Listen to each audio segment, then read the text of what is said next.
नमस्कार, मेरा नाम है अंजुम शर्मा। देश भर में कोरोना की वजह से हाहाकार मचा है। लोग अपनों को बचाने की गुहार लगा रहे हैं। दवाई, ऑक्सीजन इंजेक्शन सबकी भारी किल्लत है। प्लाज्मा के लिए न मालूम कितने लोग सोशल मीडिया पर एक दूसरे को संदेश पहुंचा रहे हैं। प्लाज्मा डोनेट करने की अपील हो रही है। माना जा रहा है कि प्लाज्मा थेरेपी कोविड संक्रमित व्यक्ति की जान बचाने में मददगार है, लेकिन बावजूद इसके लोग प्लाज्मा डोनेट नहीं कर रहे। आज के एक्सप्लेनर में एकदम आसान भाषा में समझेंगे कि प्लाज्मा थेरेपी आखिर क्या है और अगर आपको कोविड हो चुका है तो क्यों आपको प्लाज्मा डोनेट करना चाहिए। देखिए, हमारे शरीर में जो खून होता है, उस खून में जो पीला हिस्सा होता है वो प्लाज्मा कहलाता है। ये तरल पदार्थ पूरे खून का 55% हिस्सा होता है। इसके अलावा 1% से भी कम हमारे खून में व्हाइट सेल्स और प्लेटलेट्स होते हैं और बाकी का करीब 44-45% रेड सेल्स होता है, जिसे हम शॉर्ट में कहते हैं आरबीसी। अब ये प्लाज्मा काम क्या करता है, क्योंकि सारा खेल ही प्लाज्मा के काम का है, जिसकी वजह से कहा जाता है कि आपको प्लाज्मा दान करना चाहिए, डोनेट करना चाहिए। देखिए, जब आपके शरीर में कोई वायरस अटैक करता है तो जो एंटीबॉडीज बनती हैं, उन एंटीबॉडीज को बनाने का काम यही प्लाज्मा करता है। कह सकते हैं कि प्लाज्मा की मदद से एंटीबॉडीज का निर्माण होता है। अब ये एंटीबॉडीज क्या है? एंटीबॉडीज एक तरीके की प्रोटीन है।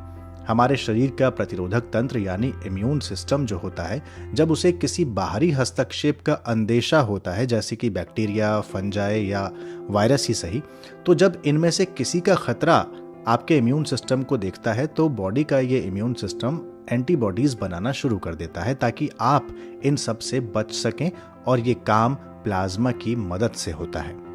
अब चूंकि कोरोना वायरस भी शरीर के बाहर से आपके शरीर में प्रवेश करता है, अटैक करता है, इसलिए आपका शरीर जितनी ज्यादा एंटीबॉडीज बनाएगा, आप कोरोना को हराने में उतनी ज्यादा भूमिका निभा पाएंगे, ऐसा कहा जाता है।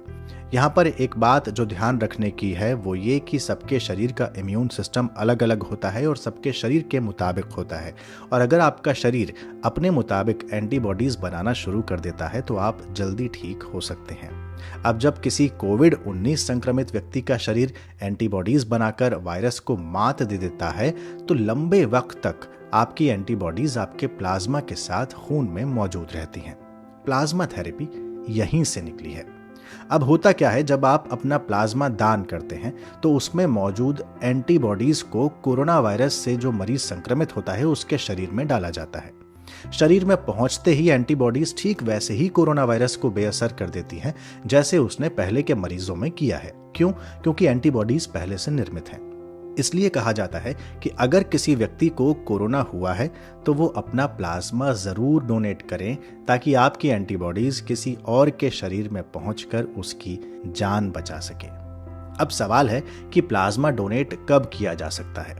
तो 18 से 60 साल का ऐसा व्यक्ति जो कोविड संक्रमित रहा हो और उसकी रिपोर्ट नेगेटिव आए लगभग 20 दिन हो चुके हैं, हालांकि कुछ लोग इसे 15 तो कुछ लोग 25 भी कहते हैं, तो रिपोर्ट मोटा मोटी नेगेटिव आए लगभग 20 दिन हो चुके हैं और उसका वजन 50 किलोग्राम से ऊपर है, वो प्लाज्मा डोनेट कर सकता है। ध्यान रहे कि प्रेग्नेंट महिलाएं और कोमॉर्बिड यानी जिन्हें कोई और बीमारी भी है, जैसे हाइपरटेंशन है या फिर किडनी का रोग है या फिर शुगर है, तो वो लोग प्लाज्मा दान नहीं कर सकते। यानी आपका स्वस्थ होना बेहद जरूरी है। अब यहाँ पर यह बात भी बताना जरूरी है कि अभी तक इस थेरेपी का कोई पुख्ता प्रमाण नहीं है कि ये कोरोना वायरस का कोई अंतिम इलाज है। अमेरिका के फूड एंड ड्रग एडमिनिस्ट्रेशन के मुताबिक जब इबोला की वैक्सीन नहीं बनी थी तब इसी थेरेपी का इस्तेमाल करके बहुत से मरीजों को ठीक किया गया था। वैसे इससे पहले प्लाज्मा ट्रांसफ्यूजन का जो इस्तेमाल हुआ था वो 1918 में आए स्पेनिश फ्लू के दौरान हुआ था। यानी कि ये जो इलाज है ये कोई आज की तकनीक नहीं है, ये बहुत पुरानी तकनीक है और काफी समय से इस पर काम किया जा रहा है। वैसे इस थेरेपी का पूरा नाम है कॉन्वोलेसेंट प्लाज्मा थेरेपी। लेकिन सवाल है, जब इतने सालों से इस थेरेपी का इस्तेमाल हो रहा है तब इसे लेकर सवाल क्यों उठ रहे हैं? तो आपको यहाँ बता दूं कि बहुत से डॉक्टर, यहाँ तक कि आईसीएमआर ने भी पिछले साल जब करीब 40 अस्पतालों में कोरोना मरीजों का अध्ययन किया था तो उन्होंने ये पाया था कि मृत्यु दर कम करने में प्लाज्मा थेरेपी कोई खास मदद नहीं कर रही। हालांकि इससे मरीज ठीक हो रहे हैं, इससे भी इनकार नहीं किया गया था। प्रशासन अब अपने कान कैसे पकड़ना चाहता है ये समझ से परे है। फिलहाल तो कान भी नहीं पकड़े जा रहे। खैर, लेकिन जब पिछले साल दिल्ली के स्वास्थ्य मंत्री सत्येंद्र जैन को कोविड हुआ था और प्लाज्मा थेरेपी की मदद से वो ठीक हुए थे, तो इस थेरेपी पर बहुत से लोगों का भरोसा जागा था। दिल्ली में प्लाज्मा बैंक भी खोला गया था। तो इसको लेकर दोनों ही पक्ष हैं, लेकिन ये कुछ हद तक मददगार है, इससे इनकार नहीं किया जा सकता। अभी का समय मदद का समय है। किसी की जान अगर इस थोड़ी सी मदद से भी बचाई जा सके तो यही इस समय की उपलब्धि होगी।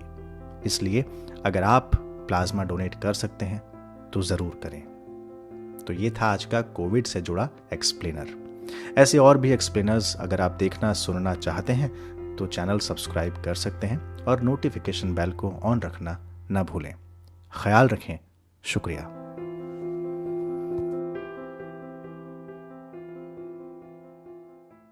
Subscribe to our YouTube channel and press the bell icon on the YouTube app and never miss another update from Civil's Daily.